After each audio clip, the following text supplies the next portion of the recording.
Hello, and welcome to another episode of the Chris Macpherson Show, where you'll get all of the black and white of the sporting landscape with no grey opinion. We're looking forward to digging into what has been a mammoth week of sport, and there's plenty ahead of us as well. Covering off this week on the show, we've got a bit of motorsport as we do regularly, some football, some cricket, and of course, athletics. There's one of the biggest stories in Australian sport emerges, and we get very excited about it. And as we do delve into some of this athletics, let's welcome our Mr. Consistent. He's across almost everything in this sporting landscape. Lachie, Avil, welcome back. Good to have you on another episode. G'day, Chris. Thank you. And now, Lachie, I think there's no better way to roll into this than to talk about Gout and whether or not is he the next big thing, and I mean across all of our sports, how he's captured the imagination this week, starting with his 100-metre effort first, where we saw him run the fifth fastest time in Australian history, and then all of a sudden we thought that was going to be a high point. He blew that out of the water with the 200, but he's a huge name, and it's a nice, easy one to roll off the tongue. Yeah, it is, isn't it? Gout, what's his name? Oh, Gout, there you go. Easy. 1, 2, bang, bang. But incredible. Simply incredible what he's done at this event. And for me, who's, you're very complimentary. I try to be across a lot of my sport.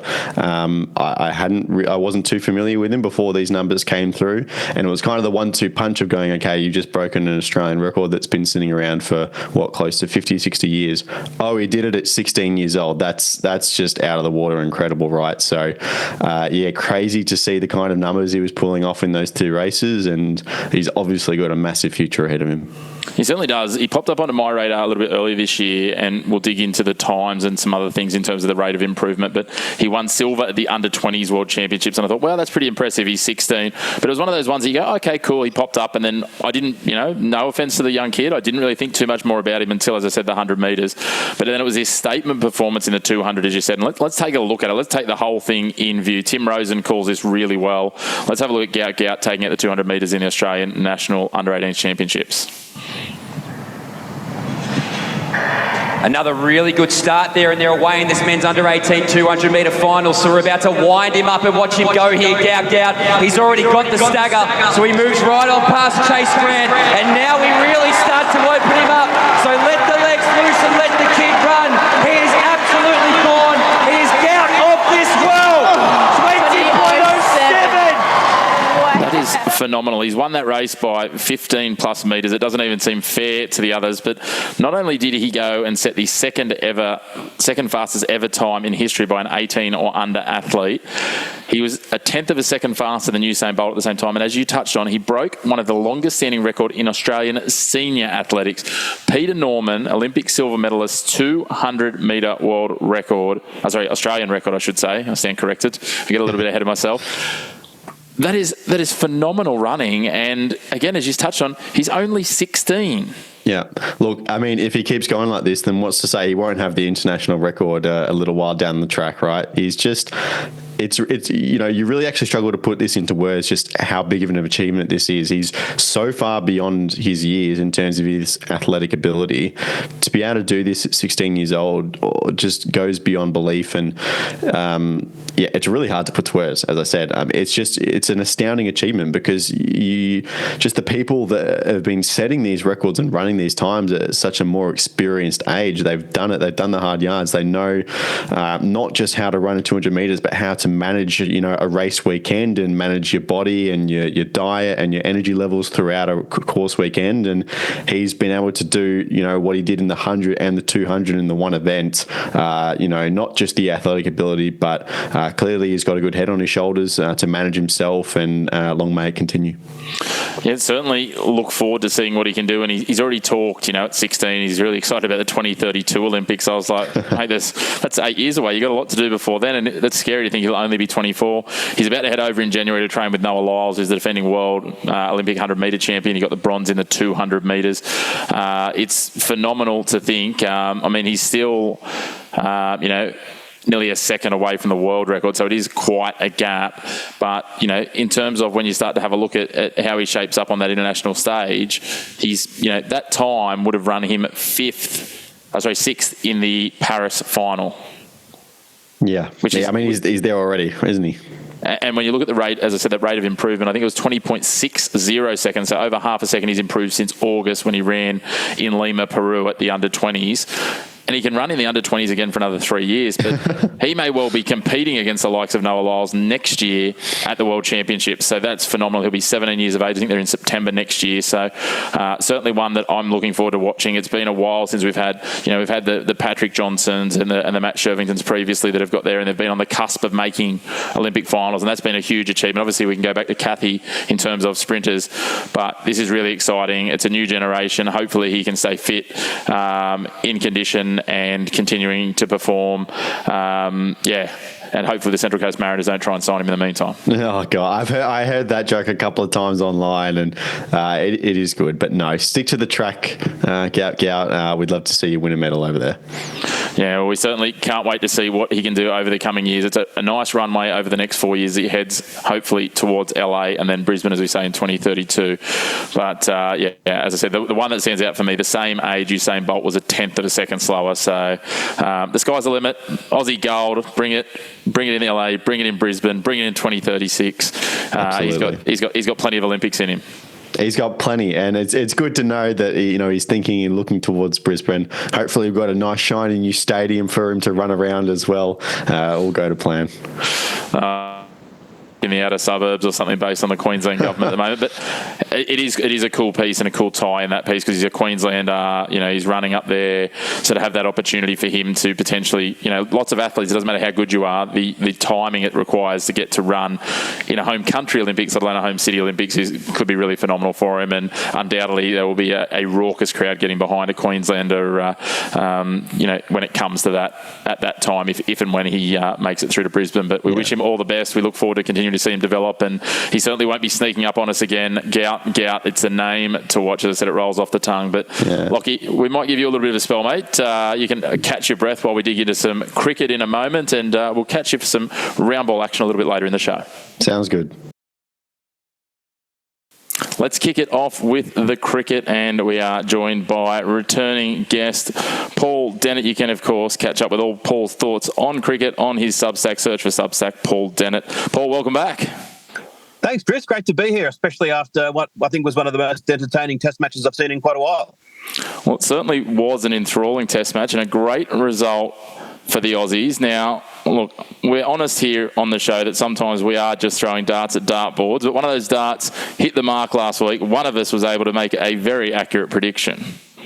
Set up for me for a Travis Head homecoming. Adelaide Oval, we've seen his record. I think, you can pencil me in for at least one century, and I'm going for a 1-all in about 4.5 days. It'll go right down. Well, Paul, he didn't quite get the days right, but he certainly nailed the man of the moment in Travis Head. And by the looks of things, the fact that Brodie's not here today, he's obviously still off celebrating. Well, you could have been nicer to him and cropped the last bit out where he said it was going to be 4.5 days. But look, Head is just scintillating. And literally just before I came on, I was happening to look up the strike rates of players. And Adam Gilchrist has a strike rate of 82 in Test cricket and by far the best Australian of all time. And Head's up there, but if you just exclude the early part of his career when he was a little bit more defensive and only take it for when he came back into the side last Ashes, he's at 79. So he's basically batting like Adam Gilchrist in the last 3 years. No wonder other teams are petrified of him. It certainly is reason that he is one of the main pieces in terms of form and everything else with our test side at the moment. On the other side of things, though, we talked last week about a need for impact, aggression early from our bowling unit. We saw good performances again from Pat Cummins, and you called for wanting to see Pat come back into form, but the talking point from ball one was Mitchell Starc found his rhythm. We know how deadly he can be at his best at the start of an innings, but that set the tone for this. Oh, it's a phenomenal bowling display by all of them. Boland as well. Just on Cummins, I thought he was disappointing in Perth. He roared back to everything in Adelaide and even had a level of aggression and a level of intimidation that is probably equal to or maybe in excess of anything I've seen from him before. But Starc was superb, his best ever career figures, and I thought it was really crucial because if you remember that he got that wicket off the first ball. Then when India sort of had a little bit of a partnership, Boland came on, got a wicket off his first ball. It was struck down for being a no ball. Khawaja dropped the catch at the end of that first over, and it just looked as though Australia had missed its opportunity and that India had survived the early tough period. The batting was going to get easier. They're going to have that second session where it was all very easy. And I was starting to think, oh, gosh, I could see a long day here. And then Stark came back, went bang, bang, got rid of KL Rahul, got rid of Virat Kohli, and the match changed from that point. Through all that we'll talk about later of McSweeney and Labuschagne's important innings and then the brilliance of Head, I think those 2 wickets that Stark picked up there were really match-altering. And I haven't been this invested in a test match in Australia in a long time. I really, really wanted Australia. I had a bit of money on India, and normally that would just, my patriotism can be so easily bought. This time I was cheering on my bet to lose. And when Stark got those 2 wickets, I was out of my seat. It was absolutely superb.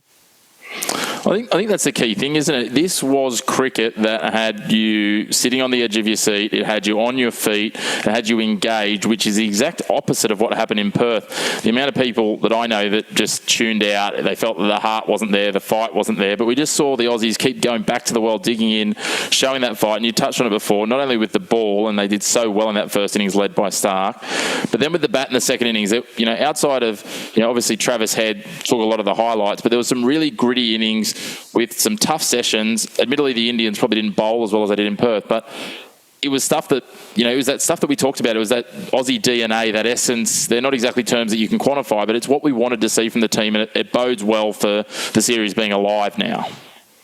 Yeah, but I disagree because I think we saw it all in Perth. I don't think that we had any extra effort in Adelaide or showed any extra heart. I mean, Labuschagne took 19 balls to get off the mark in Adelaide. He was, battling just as hard as he'd done in Perth. I just think that to say that, and I know a lot of people probably disagree, but to say that, they didn't show enough fight in Perth and they came back to Adelaide and they showed the fight, I think it just it misses the central theme that in Perth, India were absolutely superb in the way that they bowled in the third session of the first day. Whereas I think here, when India got Australia under lights in Adelaide, they were just a little bit, they call it that pretty length. They were like half a metre too short and just a little bit onto fifth stump rather than fourth stump. The Aussies were letting so many balls go, and they kind of, I think that even Bumrah to an extent, he made up for it the next morning. He bowled fantastically well on day 2, but the horse had already bolted at that point. So I think Australia just played a little bit better. I think that Cummins bowled better. Stark is suited by the pink ball, and I think those were the main reasons. I think that it's very easy to look back at the result retrospectively and ascribe extra heart to it, but I just can't agree with that. Yeah, no, we can certainly understand that. My question is as well, the change of captaincy for India. Do we think that, we saw less extended spells from Bumrah across this test when he might have gone back to the well himself or dragged himself through another couple of overs? We saw that Rohit was happier to rotate the bowlers, and it meant that we didn't see as much of Bumrah. Was that, again, a bit of revisionist view of the game because they didn't win, and had they won, we wouldn't have noted? Or was it a piece that we're seeing a slightly different approach with the different captain? It's an interesting point. I don't know. I suppose the other thing is that I also got the faint sense, even in Perth, that Bumrah was slightly... I was saying to myself, he's a candidate for an injury potentially. I mean, I didn't say it on the show, so it's not like I predicted it. But I was just thinking he looked a little bit... There was one point where he had even a short spell in Perth. I think that they were probably aware of that in Adelaide, and knowing that he is absolutely their number one fast bowler by so far, that they can't afford to have him injured. And then, of course, he did have that groin issue, whether it was cramp, but he came in, bowled one over in the second innings only, barely got speeds above the mid-120s. So there's a major concern there. And I also, I said, I think last time, that India's second and third string bowlers in Perth proved that they are up to it. They kind of went in the opposite direction in Adelaide. And I think Harshit Rana in particular is probably going to get dropped for the third test. Mohammad Siraj made the headlines for all different sorts of reasons. But I think that they are suddenly, and it changes quite quickly, that you'd suddenly be a little bit concerned with India's fast bowling stocks now. Yeah, it's certainly interesting, and it's amazing how quickly, and sometimes it is one result and one display. It was only a week or so ago, or a week ago for us, that, people were starting to question, would, Marnus, and others even, have their head on the chopping block. That seems to have sort of dissipated, and now very quickly, and again, we know what a major series this is. The Border Gavaskar Trophy is up there with the Ashes in this day and age in terms of the attention it draws. Now all of a sudden there's Indian names on the chopping block, as you say, and the lens is turned firmly intrinsically for India. Is there anyone else that you think that's under pressure? One person who definitely won't be is Reedy, who obviously he's been Mr. Consistent with the bat for them. Yeah, I think Sharma himself is under pressure, and coming back into the side, and geez, it was a tough reintroduction to Test cricket. Pink ball, under lights, walk out, first ball clattered into the grill. If that had ever happened to me, I'd have, even with the helmet, I would have just said, I'm leaving, I'm going home now, or to hospital or somewhere. And then he got a real working over in that spell. So there's certainly question marks about him. Obviously he's not going to be dropped anytime soon. I think, as I said, Harshit Rana is probably someone that they might find that they're going to drop. I think they'd be eager to get Jadeja into the side. I'm surprised that he hasn't played yet. So whether he comes in place of Ashwin, but Ashwin bowled well, as he always does. And I think it's a question as to when are they going to get Mohammad Shami out here. It doesn't look like he's going to be for Brisbane, but maybe for the fourth test. Yeah, certainly if there was any more slips in terms of their fast bowling, they'd love to have Mohammad Shami at the ready to finish this series off, as you touch on. The other talking point that I think has come out of this before we shift gears to the third test is, and again, I don't know if there's anything to read into this because of the circumstance and the fact that this was over on the third day, but Nathan Lyon certainly collected his paycheck without having to do too much heavy lifting in this one. Yeah, he did. And I did some stats before the series looking at kind of equivalent test matches in recent times. And his best two grounds have actually been Perth and Adelaide. So he's kind of, he copped a bit of a knock on the hands, I think, or on the forearm. So I think he was probably happy to not have to bowl. But yeah, it's one of these things that you can look through all of the great players or the very good players in the past, and sometimes you can look back at test matches where they had very little to do, and I think it was because the Australians were just bowling so well. Boland was superb, and may well find himself dropped from the side in Brisbane, depending on Hazelwood's fitness. So it's very rare to have seen all three Australian quicks bowl that well together, I think. Just wanted to pop in, and afternoon, gentlemen. Producer JR here. Can we just talk about Scott Boland for a moment? Why is he not first man in? He bowls twice a year, as Skull said during the week. He should be bowling every week. What's going on with this? Well, I think to a degree he's just unlucky in that those three have such a fine record and reputation. It is difficult to ever drop them. But at times I have questioned whether... I think if I'd been the selector, I would have had Boland in, certainly over Stark at times, probably in this match even. And yet, look what Stark did. Every time I ever criticise Stark, not that he knows who I am, but he immediately responds and dominates. And I think the thing that also harmed Boland was the Ashes. He went over there, played really well in the World Test Championship final, then in the Ashes got sprayed all over the shop in two matches and took 2 for 237. And I think it's a good news story because he must have thought he probably was never going to play again. To have come back and once again been the people's champion, and I think he will play another part in this series, even if he doesn't play in the third test. I think they'd be very eager to get him in at the MCG, where his record is absolutely superb. Obviously, I do have one other question for you as well, Paul. Yep. Why is it 2024 and we have a Marsh brother in a test side still?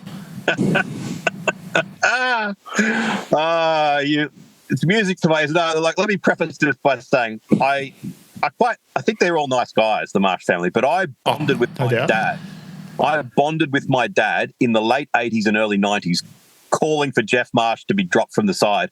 When everyone else would say, oh, look at this, he's come out there in the 50 overs game and he's scored 48 off 120. He's got us off to a good start. And yeah, it's a pity that Simon O'Donnell finished with 30 not out off 12. Perhaps if he'd had a few more balls, we might have had a better chance. But geez, Jeff Marsh, he's the sheet anchor. He's so solid at the top of the innings. In Test cricket, he had a batting average of about 33 or 34 or 35 or something. Look, to be fair to Mitch Marsh, even though his overall record is extraordinarily modest, since he came back into the side, he's done really well. He's got a batting average well into the 40s, and he's probably been one of our better players. But I don't think they'll have much tolerance for him to fail too long, because it is an outlier for him to have played close to 50 test matches with a batting average of barely 30, or like 30, 31, and not really ever done much bowling to speak of. It's an extraordinary outlier.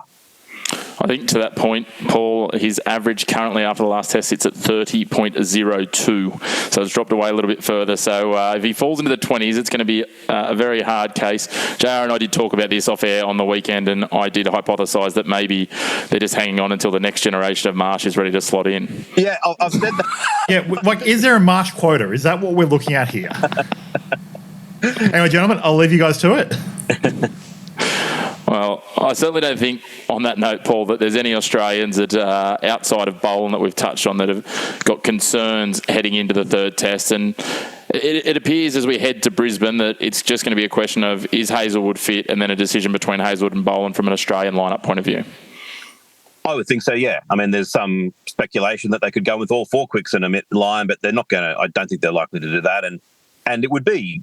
I can't believe I'm saying this, but I think it would be silly to do that. In the past, a bit like Stark, I've called for Lion's Head, and he's responded with about 1.3 million test wickets. So I think that that's likely. There's been I did some TikTok live the other night, and so many people were calling for Steve Smith's head, which I just think is very premature. But unquestionably, there is some pressure that is now on Smith and Khawaja, not necessarily for their spots, but that there's going to be some increasing chatter. If they fail in the third test match, it's just going to get louder and louder. And although Labuschagne batted really well, I don't think he's done he hasn't dispelled all the naysayers yet. A bit like Kohli got the 100 in Perth, failed in Adelaide, and there's already a lot of people saying, that 100 was an aberration. If Labuschagne was to get a couple of low scores in the Brisbane test, then the talk about him would resume again. Yeah, I have to think that he's bought himself, a touch of breathing room. As you say, I think it'd be the talk again in Brisbane if he failed again in Melbourne. I don't really see, unless there's something absolutely, anomalous and an aberration, or that we get to Sydney and things are absolutely done and dusted in terms of the series and we're sitting at 3-1 down, that the selectors are going to make anything too egregious in terms of changes in our batting lineup. The one thing I did see, though, in terms of conversation is people questioned around the four quicks piece, and again, with Mitch Marsh averaging just on 30, whether there would be room to have a look with the form that we've seen Carey in the Shield earlier this season to potentially push him up. But does that make us too light on and too bowling reliant, and then we need conditions to be conducive if we went with four quicks and Nathan Lyon? Yeah, I mean, it's a very good question, and I think it does. I think you're starting to look at and Cummins and Stark can handle the bat. I think Cummins has improved in recent times. He hasn't shown it yet in this series, but I think he's actually improved in the last couple of years. But Boland, Lyon, and Hazelwood, as your sort of 9, 10, and 11, is quite a lengthy tail. So I think that if they were to omit Marsh, it would be to replace him with either a batter or someone like Bo Webster. Well, I guess we'll watch this space. Now the big question for you, and you're way too cheerful to be this man at the moment, but if you were Gautam Gambhir, what would be your 11? And again, I don't want to know what you think Gautam Gambhir will go with in the first place. We'll delve into that as we head forward. But what would be the 11? And I know you like to sometimes go a little bit left field with some of these pieces. So I'd love to know what the Paul Dennett's been given the reins of the test side for India. And again, I know it'll probably test your loyalties a bit. But where would you be lining up, or how would you be lining up this side? Would you be making any drastic changes at this point? I think I would get rid of Harshit Rana, and I'd bring in... I don't think Shami's a realistic replacement because he's not in the country yet. So they've got Akash Deep and Prashid Krishna. I'm not sure which of those two I would choose, but it would probably be one of those two.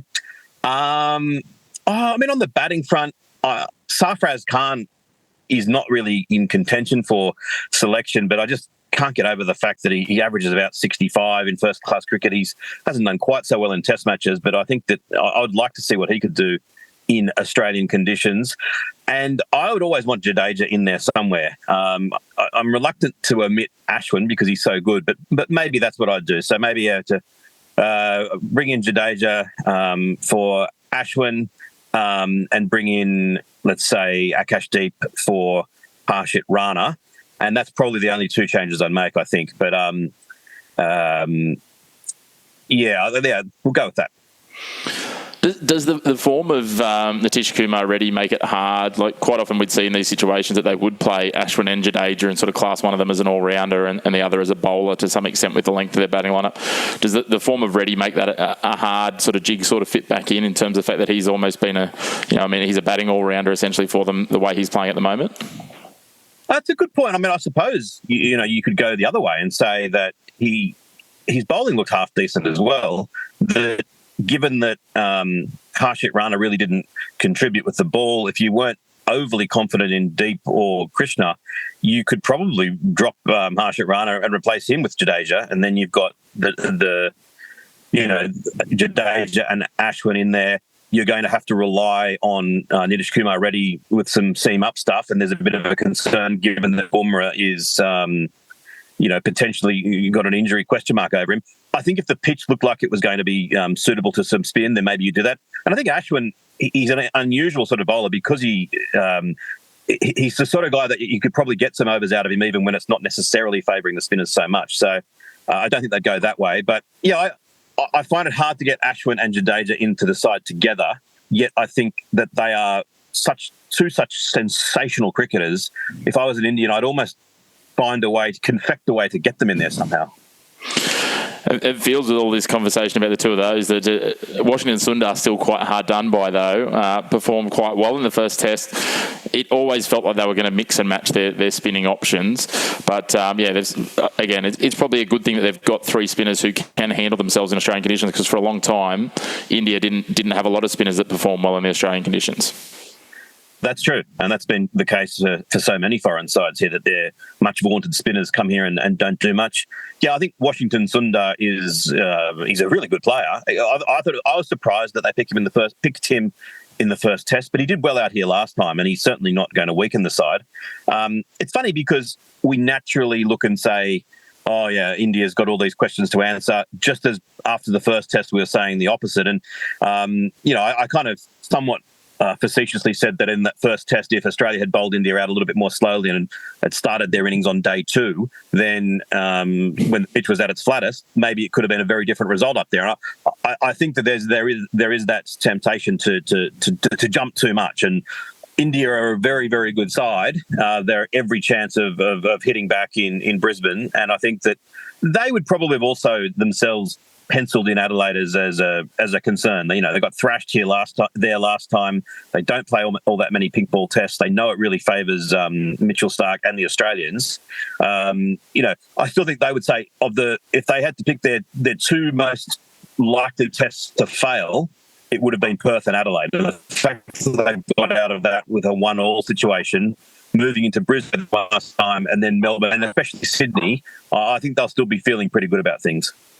Yeah, I 100% agree. I think had you offered Gautam Gambhir and Rohit Sharma and Jasprit Bumrah as their leadership group a 1-1 after this test, they would have taken it gladly, and that's where we see it certainly shapes up nice and spicily for Brisbane. We know the deck there will offer a bit for everyone, and their bowling threat is certainly, no matter who they pick, going to be right there, and I'm sure they'll take some lessons away from Adelaide.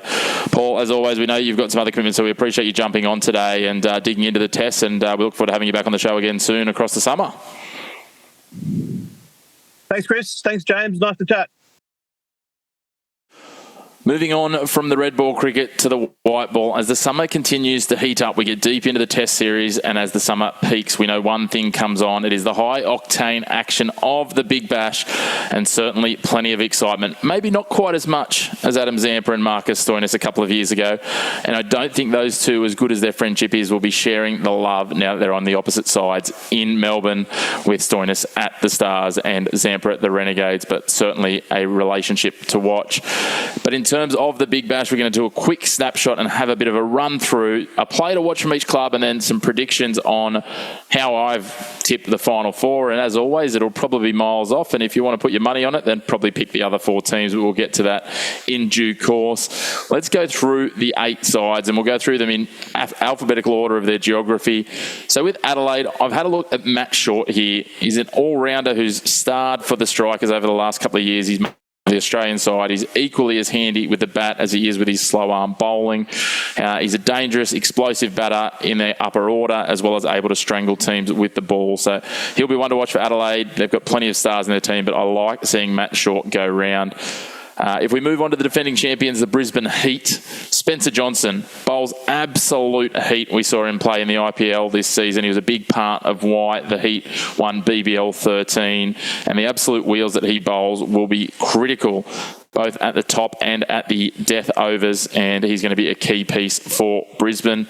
As we head down south, we head to Hobart, and Shy Hope, one of their imports this year, will come in. And as we can see here, him playing for the West Indies, he's got an absolutely phenomenal ability to clear the boundaries.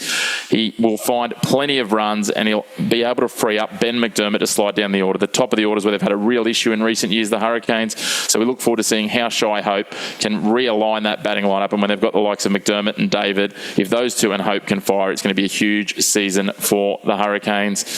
Speaking of huge seasons, Jake Fraser-McGurk comes off another IPL campaign. He's been highly touted. He's played in the Australian side. Hasn't quite found his form there, but we hope to see that the dynamicism that he can offer for the Melbourne Renegades is going to be a key part of their batting lineup. I think they're going to be much improved this year. I know a lot of the bookies have written them off, but they've got a strong batting lineup this year, the Renegades, and he'll lead that alongside fellow youngster Will Sutherland for the Melbourne side in red. On the other side, the man we saw at the top of the segment, Marcus Stoinis. He's a player to watch on a couple of fronts. One, he's one of the best rated all-rounders in T20 internationals. We know that, but we probably haven't seen the best of him at Big Bash level consistently, and the Stars are going to need both him and his partner in crime, Glenn Maxwell, to be at their best if they can break that horrendous title drought that has been inflicted on the men in green from Melbourne, that is for sure. Speaking of big hitters, Glenn Maxwell may be one, but let's head to the Perth Scorchers. They also have a new signing. It is Finn Allen, the explosive Kiwi, and as we can see here, playing for the San Francisco Unicorns in Major League Cricket, he can absolutely club a ball. This is a guy who will get bums on seats. I can't wait to check out Finn Allen live in action. As you can see here, he's just taking to Dre Russ, just easy as you like, a flick of the wrist, and his hitting power is absolutely phenomenal, taking it all the way, the best part of 95 metres there. And as you can see, plenty of height, plenty of clearance, and plenty of power for Finn Allen. I think he could be someone who will legitimately light up this competition. And then we head finally to the Harbour City, to Sydney. The two Sydney sides. For the Sixers, Akil Hussain, an ability to certainly impact the game. We saw that last year in Melbourne. He was playing. He's come up to the Sixers this year. The West Indians are going to make a real impact for a stacked Sixers side who are always a contender for this competition. If we head across to the west of Sydney and the men in lime green, the Sydney Thunder, they have recruited well this year. They've gone big on some of the international names, and the one that excites me is a man who can bowl absolute wheels, the Kiwi speedster that is Lachie Ferguson. As you see here, playing in the Kiwi T20 League last year, just absolutely cutting it back with heat off the deck. He's such a handful, both at the top of the order and in the power plays, and we look forward to seeing him light up NG Stadium this year for the Thunder. That wraps out all of the players to watch. It's certainly going to be a lively season this year for the Big Bash, and we're looking forward to some of these new international names and relocated stars across the competition. But in terms of the Big Bash predictions, I've tipped my top 4, and coming from 4th to 1st. In 4th, I think the Hobart Hurricanes, Shy Hope, as I said, he's going to settle that batting lineup. They've got lots of big hitting power. I can see them doing quite well and climbing their way into the finals. The Sydney Sixers are sitting in 3rd. They're just stacked. They're consistent. They're always there, as are the team that I'll have at the top of my order. In second, this is a little bit of a tip with the heart, not the head. The Sydney Thunder, I think they've brought in some really good players and they'll creep their way up into second or third. So I'm leaning to them in second and possibly setting up an all-Sydney derby to head through to the final, where I expect Perth Scorchers to be there again. They've been the powerhouse for the last few years and they'll be right there. When the whips are cracking, I think they'll be really strong with the addition of Finn Allen. Chris, I have questions. Where is the Brisbane Heat? Well, they're outside of the top four for me, JR. I knew this would, a parochial Queensland fan like yourself, I knew it might prick some nerves. Previous winners in last season, they've got to be a show for top four. Look, I don't think they'll miss by much. I think we'll find that it'll come into the last couple of games and we'll be right there. The questions for me is they've lost Josh Brown and Sam Billings. It was such a big part of their batting lineup. So I think that's probably the only piece. As I said, there might be a little bit of bias. Who knows? The new South African coach, Johan Botha, the superstar fielder, might be able to turn those few signings in. But again, I'm just not sold. They've brought Tom Alsop in as their one of their imports. But this is the same. Tipping them. This is the same team that got away with Atlas Insanity last year, so I think they're going to go a little bit further than that. It's going to need a lot from the likes of probably Colin Munro. Obviously, they'll be missing a number of their players, but Colin Munro and maybe Michael Neser if he can get fit too, because obviously he's been a key piece. But that hamstring, if it's no good, that's going to be a huge gap. And maybe it'll be the cult figure of tall Paul Walter. He was a big fan favourite last year. But I've got them finishing in fifth, just missing the finals. But JR, by the sounds of it, you're putting your house on them to take it out because you're a parochial Brisbane man. Look, I think they can do it. At the very least, top two. That's it from me. All right, well, we'll clip this up when it comes back to time. We certainly won't be able to clip up our man Brodie Burrows because he's not in the studio today. But that's the big bash. We'll be pulling it apart a bit more as we get into the season. It all kicks off this Sunday. We're looking forward to it. All the sides in action over the first 5 days of the competition. It's going to heat up. It's high octane. It's going to keep our evenings busy on the TV. But we might take a little bit of a break. We'll wrap now with all of our cricket action and we'll rejoin you shortly with the round ball and Lachie Avil. Moving from the red ball to the round ball, and we welcome back Mr. Consistent, the man from Round Ball Australia. He is the football guru, Lachie Avil. Good to have you back again on this episode of the show. Thanks, Chris. Good to see we both got the white shirt memo as well. Just really blinding our audience today. Yeah, I was going to say neither of us are exactly the most tan to start with, so a lot of lighting going on. The A-League, it continues to roll on. The Kiwi Classico again, we talked about it last week. It certainly lived up to its name, but Auckland continued to march on. They went 2 from 2. Alex Rufer, though, probably summed up, I think, best the fact that there's no love lost in this clash. There is your official attendance, folks, and as publicised this week, 26,253. It is a new regular season attendance record for a game in New Zealand. Now, Alex Rufer needs to be very careful here. Very careful indeed. Louis Toomey on the... As we'll see, only a yellow card in the end. It appeared that he just blatantly kicked a man on the ground, and considering some of the other things we saw on the weekend, that certainly one incident which we won't have the footage of, but that's up there with another red card that we'll have a look at in a moment in terms of just blatant and intentional. Yeah, it's particularly bad. I mean, I really like the way Alex Rufer came out to start this match in the same way he did the first derby, and a few tough fouls really setting the tone. But, the whistle's gone there, and he knows he's not playing the ball with his feet is what he's doing there. He's a smart guy. I would have considered probably a harsher punishment. I'm surprised VAR didn't recommend a review there. Yeah, it'll be an interesting one. That it wasn't reviewed, as you said. We saw others reviewed on the weekend. We saw Falami from Adelaide for what looked like a much more minor incident, got red carded for what was almost a palm in the face to Philip Kankar from the Newcastle Jets. After it looked like Kankar was originally the one in trouble and aggravating, but on review they did look back at that one. So really surprising. But as I said, 2 from 2 in the Kiwi Classico. They stretch it now. That unbeaten run, Auckland, that winning run. Well, they did have one blemish though for the first time in their timing in letting in their first goal, which isn't too bad this far in. But a lot of positives for the Auckland FC side. Yeah, a lot of positives, of course. They've started the season exceptionally well, as you say, only just conceding their first goal, which I believe by the point they got into the match, they set a new A-League record for the longest time to start a season without conceding a goal, which is impressive for a new club to come in and claim straight away.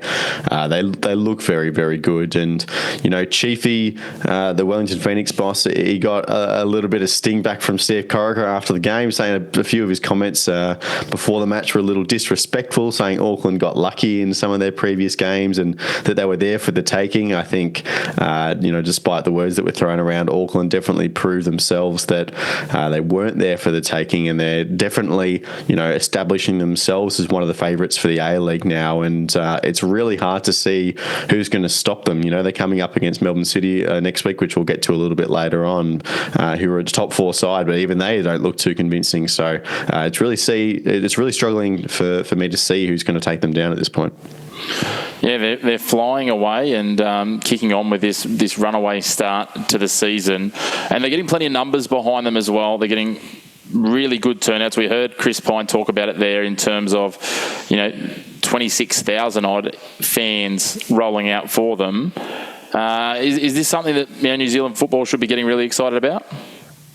Yes, they should be getting really excited about this, but there's something funny going on here, right? So before this game was played, the capacity of Go Media Stadium out there was slightly below the number of the attendance that we got on the weekend, and they looked at the hill where all that kind of recreation area is and the slide and everything, and thought, you know, we can fit a few picnic blankets out there, and maybe we'll sell some extra tickets. And of course, coincidentally, that number just happened to be exactly one person bigger than the regular season New Zealand A-League attendance record, which was set at Sky Stadium a couple of weeks ago. And lo and behold, when it came to Saturday afternoon, every single one of those seats were recorded in the official attendance figure, which I do not believe for a second. You know, they definitely sold it out, I'm sure, but there's always a couple of people who are sick, or there's some plans that come up on the day. There is no way they had 100% of the tickets sold in that stadium. It's a great bit of banter. They broke the record by one, which is another little tit for tat to shove back in Wellington's face. But I don't believe for a second that they had that many people in the stadium that day. Well, they're not the first club to do that. I know, for instance, Central Coast Mariners last year at the grand final managed the capacity of Central Coast Stadium by a little bit more than that. They the capacity 20,059 and they got 21,379. So they stacked 820 people on people's shoulders or something. So they won't be the first club with some creative accounting when it comes to tickets. They won't be the last. But as you say, it just adds a little bit more to this rivalry, that's for sure. And the great news is we'll get one more of these clashes, I think, later in the year, Lachie. Yeah, we will. And we talked last week about the way all these fixtures are stacked up at the front of the season, you know, all these big derbies to get people interested. But now we do get a little bit of breathing room, which is good. And, Wellington have to go home and lick their wounds and maybe give them a little bit more. Well, it was a pretty competitive match, but really give a go at taking some points away from them next time. Yeah, I think it's going to be a real foundation if Auckland are able to take 9 points from their three clashes. Wellington will have that one very much circled in the calendar as they go forward, having dropped 2 clashes already. Speaking of rivalries, Sydney and the Central Coast, we know they don't like each other, but Harris and Devonish Mears took that to a new level on the weekend. Paul to go over the top, and it holds up all, and now Devonish Mears clatters into Alu Kuol. It's a free kick. What's the colour of the card? Yeah, it had to be. On starting debut in the A-League, Harrison Devonish Mears. Yeah. What was he thinking? It's tricky, right? And this is now a recurring theme for Sydney FC, right? This is 3 red cards, and if you look at where their losses have come from, it was that scrappy 97th minute goal against Auckland, well, for Auckland in that game, and then all their other losses this season in the A-League have come off the back of red cards in the first half. So this is something that keeps on happening for Sydney. In terms of what Devonish Mears was doing, I don't know. He's a young keeper who's coming into a very solid side. Maybe he's trying to make an impression shouldn't be bowled by coming out of his box like that, which I'm sure is what Tele asked him to do, is be brave in that kind of sweeper-keeper role. But he just got it all wrong on this occasion, and I think rightfully got sent to the showers. I agree with Simon Hill on the call. I think it's a clear denial of an obvious goal-scoring opportunity. He had to go. So it's difficult for him. But if you look at the season as a whole with all these red cards, I've been thinking about this a lot. I don't think it's a central issue to the team. I think you can look at it and consider them quite isolated incidents. We saw Hayden Matthews with 2 yellow cards a couple of weeks ago as well. Just a little bit silly, right? It's just those things. It's not like outrageous disciplinary issues. So, the Sky Blues are going to come into a phase of the A-League now where they don't have Asian football to worry about. It seems like they have most of their squad available, and if they can just stop getting these silly red cards, then they should come into a bit of form, I think. Yeah, it's certainly going to be something that Tele needs to address, as you say, but I don't think it's a root cause that needs to be ripped out just yet. But there's got to be a point, if it continues on, that it quickly transitions into being that. Yeah, look, as I said, I don't think any of them are really too related to each other. So maybe it's just an issue of, Ufuk getting in the room and just saying, guys, stop being stupid. You know what I mean? These stupid red cards, they're what's killing us in the league at the moment. So if you cut them out, I think they'll be all right. Yeah, well, we certainly have a look. Let's take a look in terms of that result and some of the others from the weekend, where that leaves the team sitting. As we said, Auckland sitting 2 points clear and with a game in hand because of the way the buys have worked. Melbourne victory just behind them. But it starts to get pretty busy as you start to get down, from 5th spot down to 9th spot, even down to Western United. There's only a few points between these sides, and then there's the other 3 teams. We'll get to them in a moment. But it's starting to get pretty dicey in those middle bits. Obviously, a long way to go in the season. We're not even a third of the way through yet. But teams have got to make sure they're continuing to perform, because a couple of drop points here and there start to lose touch with that key sort of 5th and 6th spot at the moment very quickly. Yeah, and I think what we're seeing, and we've talked about this plenty in terms of this era of the A-League, we've got a couple of clubs, I'd say Auckland, Melbourne Victory and Sydney FC, that have really gone for broke this season. They're, for me, the clear 3 best teams in the competition. Then you got teams like, Adelaide and Melbourne City, who have probably overperformed in their points tally compared to what their team suggests they should be like. And then maybe clubs like Wellington, Central Coast, Macarthur, and then, maybe Western Sydney, if you wanted to stretch it that far, who probably consider themselves in the mix on a good day, right? So, those bottom 3 teams, as you say, we'll talk about, they're probably falling off the bottom, and then you got, Auckland and Victory, who look like they're pulling away, and that middle pack, I think, is going to be really competitive. But what we've seen is some really volatile results, and the performances and points tally is probably not lining up exactly where we'd expect them to be. So I think you can expect a lot of movement in those ranges going forward. Well, let's talk about those bottom 3 teams, and we've seen some pretty ordinary showings from all of them. I know you came to the defence of Brisbane a couple of times in recent weeks. Yeah. How are you feeling about the strength of that defence, first of all? I still don't think that they're 13th. I did make the comment to someone after the Perth-Melbourne victory game, and even just looking at their for and against it, Perth probably have a very good argument to be sitting maybe in 14th with a gap left in 13th. Yeah. Look, I think Brisbane Raw is outright a better team than both Perth Glory and the Newcastle Jets for mine. It's honestly staggering how they've not managed to win a game of football. They have had a tough fixture, to be fair, and they're coming into a period. I think they've got the Wanderers up next, and then it's maybe the Mariners, the Jets and the Glory or something, all in a run of games. So there will be opportunities for them to pick up points. I think, yes, you mentioned their defence. That is obviously their weakness. You bring Neville in this week, fresh off an ACL injury. He was only a late inclusion last week, so he's clearly been rushed back. He was not up to speed. He was the reason why they conceded their first goal against City on Friday night. So you have to question that selection. I know that Ruben Dadkovic doesn't have an abundance of options, so it's hard really to pick out who would be a better choice, but that definitely cost them, and now they're staring down the barrel of a worse record than this Perth Glory side, who most would consider one of the worst teams to front up in the A-League era. So they've got a lot of work to do. As you say, say I have been coming to their defence because I think their midfield and forward offer a lot of signs of positivity in terms of at least outright personnel. How they mesh together, who knows? But increasingly, I'm thinking that maybe that 11th spot that Newcastle currently occupy may be their ceiling. And then we're maybe drawing a line through those three teams, and those above will be the ones to fight for finals. Well, it's early days to be saying it, but as you say, you can only have so much patience with some of the displays. And we certainly saw that, speaking of Newcastle, their coach, Rob Stanton, suggested maybe bringing out the boxing gloves at training. And, I think I made a comment in some round ball content that maybe that's their best chance of getting a win is if they fight each other at the moment, the way they're playing. And they were pretty poor against Adelaide, even against a 10-man Adelaide for a big chunk of that game. Yeah, I think Rob probably lost a lot of people towards the end of that press conference where he started talking about how Australia was built with hands and the generational gap, and he kind of went off the rails a little bit there. But I think his underlying point at the start there was real, right?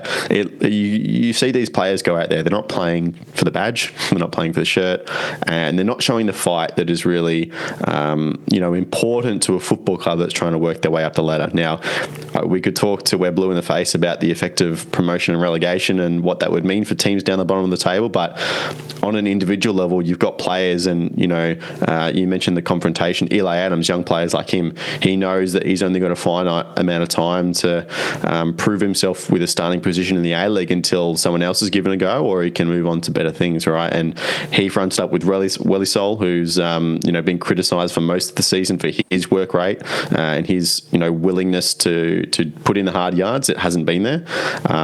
So maybe the boxing gloves would be a good thing. Maybe if you get a little bit of passion and energy and a little bit of spite between a couple of players, maybe that will lead to better things. Who knows? I think it'd go one of two ways. It's either going to go very well or very poorly. Yeah. One man I wouldn't want to face up with after watching his energy on the weekend is Lachie Rose.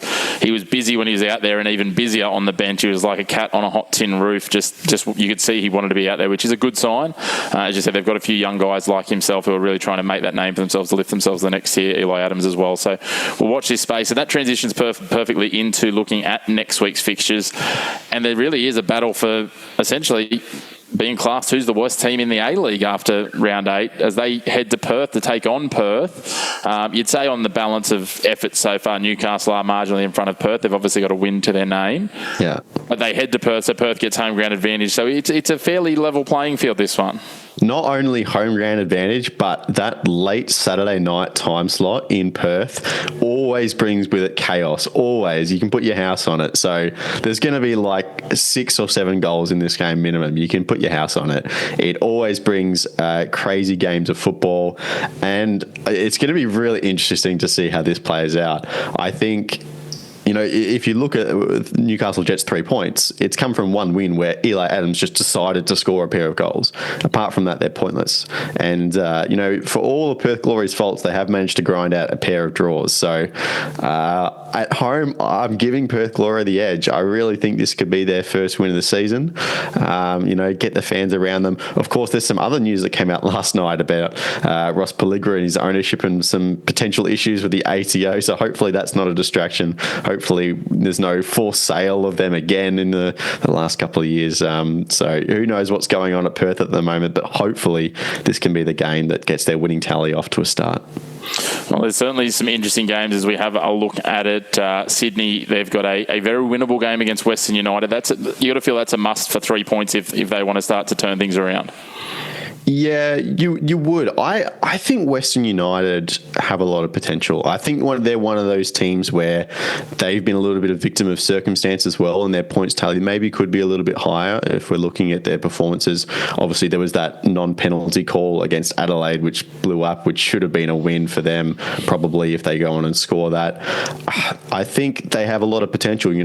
We've been talking about, look at that Friday night fixture, the Mariners and Adelaide, about their ability to bring up young players. I think if you look at the Western squad, they're perhaps the new club that we could look at in that way. You got Abel Wallerty, who started his first professional game on the weekend. He's very exciting. Dylan Leonard, Noah Botic, of course, who we've been talking about a little bit over the past couple of weeks. So you pair all those things together with a couple of really experienced A-League players, a proven goal scorer in Hiroshi Basuki. I think they're being a little bit undervalued for what they are. But as you say, the might of Sydney FC, no one goes to Sydney and on, as the favourite. It's just not going to happen this year. Their side is so good. If they can just tighten up their possession in midfield areas, they're very exposed if they lose the ball there with their rest defence. It's usually just one or two defenders the way they play, so they can be caught out in transition. So as long as they can keep the ball tidily in those areas and not give away really silly balls, then I think they'll be all right, and I think this game is no exception. And Auckland coming back over to Australia on their second trip from New Zealand as we head into round 8. We've talked about the travel. At what point does it start to become a bit more of a challenge for them?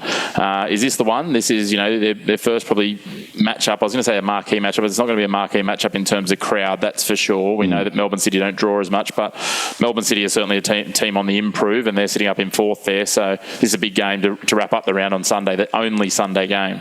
Yeah, and to be honest, I actually look at this game more through the lens of Melbourne City, because they've had 4 wins and it's got them, I think, in 4th place at the moment. But they've all been against the bottom 4 teams of the competition. So that's some very important context to their wins there. And they're all away from home. The 2 home games that they've played against the Victory and the Wanderers, they've both looked poor. So that's going to be tough for them. I think it's a real litmus test. And if they can win that game, that's them proving that they want to play among the big kids this year. And Auckland, it is their first true away game in Australia. The one time they visited was in Unite round against the Bulls in effectively a neutral stadium, right? So it's a whole different cup of tea for them. So it's going to be a test for both sides. They both have a lot to prove. And as good as Auckland are, they're still going to have that chip on the shoulder of, you haven't actually really gone away to Australia against an away crowd and proven you can do it against a really good side. So lots on the line for both teams there. It certainly is. It's interesting when you look at Auckland's draw and realise that, when you look at those, probably the sides that are classified as the top 4 sides, they've got a lot of expectation around them. I know Wanderers were in that conversation earlier in the year, but Sydney, Melbourne Victory and Melbourne City and maybe even Adelaide in that conversation now, they don't actually travel to Sydney FC or Melbourne Victory until April. So their draw is a little bit favourable. At the same time, you've still got to win the games, right? So it's interesting to see how that plays out. This is a key game for them, and if they could take 3 points from this, I think it's just going to add further metal to what Steve Corica's built over there in terms of the Auckland and the Black Knights and where they're up to. So lots to look forward to. Before we wrap up the round ball, there is, of course, some Matildas games are in the rear view mirror, and just want to take my glance back to the last of those against Chinese Taipei, a 3-1 win. But what about this? A 6-0 win with a side that was predominantly based out of the A-League W. We saw a number of players get their first goals, some first starts. How good of a story was this to get the week rolling? Yeah, really, really good. And honestly, off the back of that 3-1 game at Amy Park, I actually thought they played quite poor, which you can understand somewhat because a lot of new players coming together, they wouldn't have actually played together before. I was having this conversation with someone about, it's really good for them to come in and have this experience in the Matildas camp. But when you actually think about it, it's like, well, if all of the, regular Matildas have gone off back to the Europe, then are they really the Matildas? What are we doing here? It's like an all-star team. Like it's still cool though. Like you're wearing the Australia shirt. 6-0, a lot better, a really good performance. I think you're going to like me for this, but Natasha Pryor looks a really solid player. She's come in and just looks the part. And if you imagine a back 3 of Hunt, Kennedy and her, I think that gets me really excited for what that could look like. But just to score some goals, they've had some tough fixtures recently. Obviously the Brazil games, the disappointment of the Olympics as well. Just to get back on the scoreboard in a period of transition for the Matildas where the kind of football they play doesn't actually really matter a whole lot. And we've spoken about this before as well. A new coach is going to come in and really look to shake things up. I'm sure heading into what we're targeting is this Asian Cup, this big moment for the Matildas. The games in this period really didn't matter. It was just about exposing players to that environment and having a really good result and scoring a bunch of goals and getting a bit of positivity back in the team, I think is the most important thing. Yeah, I think I might have got it around the wrong way when I was on the dubcast for Ramble Australia last week. I think I said 6 then 3, but it went 3 then 6. So I'll take that as close enough.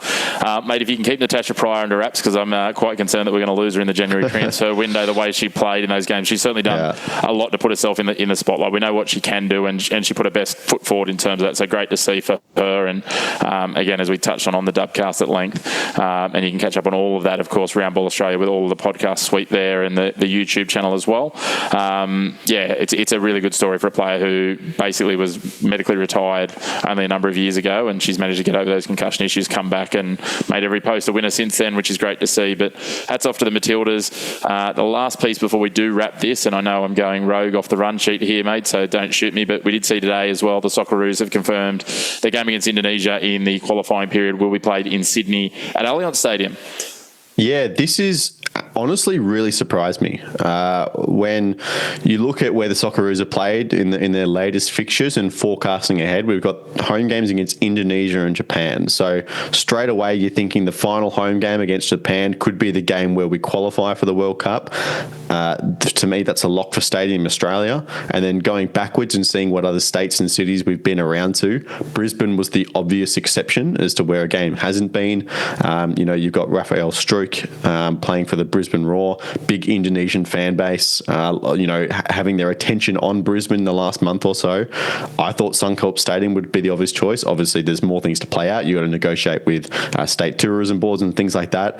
But the idea that now we're playing Indonesia at Sydney Football Stadium makes it interesting, because are we going to then double up with Sydney and then in the next window go to Stadium Australia? I'm not sure. So surprising for me, but it's a quality stadium, Sydney Football Stadium, and hopefully they can pack it out for what's going to be a very important qualifier for the Socceroos.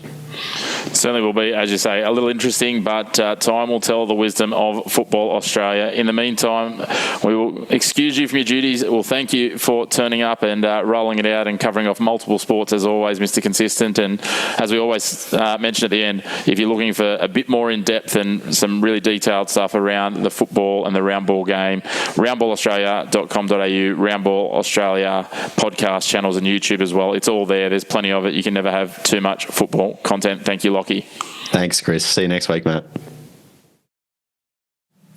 Well, to close out the show, in line with them closing out their season, we move to the motorsport, to the Formula One. After the final race of the year, we welcome back our man on the ones and twos, our motorsport guru, J.R. Carter, our superstar producer.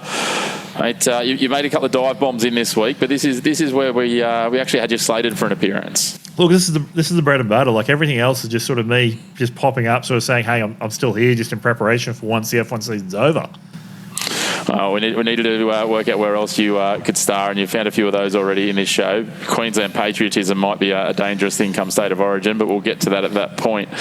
Speaking of patriotism, there's a nice little tie-in to the last of the trophies that went away and was earned by the men in orange, Lando Norris and Oscar Piastri, and the McLaren team took out the Constructors' Championship. As much as we were expecting Lando to Lando, he didn't. Yeah, this is one of those surprising moments where Lando effectively led the race from lap one, and more or less nothing ever really challenged Lando. This is the sort of performance you expect of a world champion. And he's talking his chances up for next year already, along with his teammate who was equally saying, "Hey, maybe I could be a world champion as well." But yeah, well done to McLaren. It's the first time in the lifespan of the two drivers that McLaren have had a championship, so that's an interesting fact and figure. And yeah, there are other contributors. There is an edited version that's supposed to be getting around with Sergio Perez's head sort of just sitting next to Zach Brown, because Sergio's lack of performance this year really did contribute to this. So where Red Bull would have really loved to have got the Constructors and the Drivers' Championship, it just wasn't to be this year. No, it certainly wasn't a consistency from the men in orange. And you're touching on this off air in terms of consistency. Our man Oscar was one of the more consistent drivers in the history of F1 with the season he put together. Yeah, so Oscar completed every single lap this season. So that's a feat that only three other drivers have done. The most recent was Max last year. So yeah, well done Oscar for being Mr. Consistent, much like our own Lachie Avil. Well, much like Lachie Avil, but unlike Lachie Avil, Oscar had to, well, not to say that Lachie doesn't work hard. I don't want to get that out of context, but Oscar had to work hard on this one to get to the finish line, and he certainly wasn't shy in discussing his thoughts about how he and Max Verstappen came together early in the race. Yeah, so Oscar and Max came together in pretty much the first corner. So we've seen some very classic Max. So this was Max with nothing to lose. He's already got his championship. They can't win. They can't get anywhere past third in the Constructors. Max was just going to do his own thing, resulting in Max clipping Oscar in the first corner. Oscar's reaction to it, which was, yep, move a world champion, that one. Just in that deadpan Oscar, was just golden television. Both of them got away with that incident pretty cleanly. Oscar had a little further incident a little later, not much later in the race, where he rear-ended another driver and at that point had to come in and get some fresh tyres on. But Max clipped him, spun around a couple of times and just kept going. So it was there was some definite intricate driving coming off Max. So it was very interesting to watch. Might have missed his calling in a bit of demolition derby, just keeping on rolling, defending his own door. We'll wait and see if that's a future career move for the four-time world champion. One thing that we know won't be a future career move is anything involving our friend, our honorary Aussie, and his former employers as it is now. Yeah, so Valtteri Bottas did not hold back in his debrief for the last 3 years, where he has called it a pretty big mistake. There's no sort of two ways around it. This was not the best career move for Valtteri Bottas. He was Lewis's teammate before this, so he came second in the championship a number of times. But going to Sauber was not a move that was ever going to sort of get results. He was always going to just be a driver sort of just seeing out his career at that point. And we do have a lot of drivers sort of making a move this week. So in the testing of this week, we've got Esteban Ocon, who was released from Alpine early so he could participate in the Haas testing. We've got Carlos Sainz already in a Williams. Carlos Sainz and Nico Hülkenberg in the Sauber, they were not required to sit out the last race so they could do this. So they've been released by their team straight away. We've also got Yuki sitting in the Red Bull seat for testing. So is this a sign of things to come for Perez? Maybe sign of things to come for Perez. Sign of things to come for Yuki? Probably not. If anyone's going to get that seat, it looks like Lawson's in the box seat at the moment. And we've got Jack Doohan in the Alpine on schedule now, so he came in a couple of days earlier. We don't have Lewis Hamilton at Ferrari yet, so he still has some end-of-year commitments to Mercedes before he joins up with the team on January 1st. So watch that space for him heading into a red seat. Yeah, so there are still a few things to be ironed out. We'll see some new drivers. There's some moving pieces, obviously, to come in. As you said, it'll be interesting to see what Lewis looks like when he gets kitted out in red. We've seen him in the same uniform for quite a while now. Realistically, in terms of what's been formalised, there are, as you say, still a couple of seats to be finalised, though. One of those being, I believe, the seat at Racing Bulls, as they will be alongside Yuki next year, although Yuki still question marks as to will he definitely extend for another year there. But again, as I said, a couple of other drivers popping into the grid. Antonelli will come into the grid for the first time, and we'll see the return at Kick Sauber of a Brazilian driver to the grid, which has been a little while. Yeah, that would be Gabriel Telto. Please forgive my pronunciation on this. It's the first time I've actually read the name. So a lot of young blood coming in. Yuki, I believe, is more or less, if he doesn't go to Red Bull, and Yuki's not going to Red Bull, he'll stay at Racing Bulls as they're officially rebranded today. Liam will, if a Racing Bulls driver moves to Red Bull, it'll be Liam. But I believe that Isaac Hadjar would be the replacement driver for whoever moves on. So bit of depth sitting there. So it's not set in stone. Perez has repeatedly said, yeah, I've got contracts next year. I think Christian Horner would just pay him out at this point, and keep him on in an ambassadorial role, much like what Denny Rick was doing before he got back behind the wheel. So, that's a space that needs to be watched. Certainly does. One last thing, we do need to doff our cap to one man, and that is the former teammate of Esteban Ocon. Esteban obviously departed the team a little bit early, and there's been some trouble between them, but a fascinating stat that you pulled out, JR, in terms of his season this year, his teammate. Yeah, so Pierre Gasly apparently, and this is sort of unheard of, was net zero in terms of caused damage, where he actually was caused $0 worth of damage throughout the year. So there was a number of instances where Gasly was taken out of races, once by Ocon, which, funnily enough, Ocon didn't get to race the final race. So well played to Pierre Gasly. That's an interesting stat to have. And probably a big contributor in why they finished sixth in the championship in the end, because let's be honest, it probably wasn't Ocon's season that carried too much weight there, and that's why he's on the move. So Pierre Gasly will, of course, be alongside the other Aussie on the grid, Jack Doohan, who, as you touched on, JR, made his first race appearance on the weekend for them. So we look forward to seeing another Aussie on the grid and one with an iconic motorsport name. But that'll wrap us up with the F1 season. I'm sure if there's breaking news, you'll be straight back on here for us later in the year and as we head towards the F1 season. And realistically, the F1 season will be upon us again before we know it. As you said, they're going through testing now. The first race is scheduled for just over 3 months away, which will be here before we know it. And kicking off here in Australia. So we're back to being the first round. Something we might see, we might just have a Perez watch segment for the next couple of weeks. So we'll see where we get to with that. We'll stake you out outside of his race garage, seeing what you can find for us, JR. We look forward to it. Again, as always, thank you for all the work, not only on the ones and twos, but coming and giving us all the inside knowledge on the F1 arena. No worries at all, Chris. Thank you.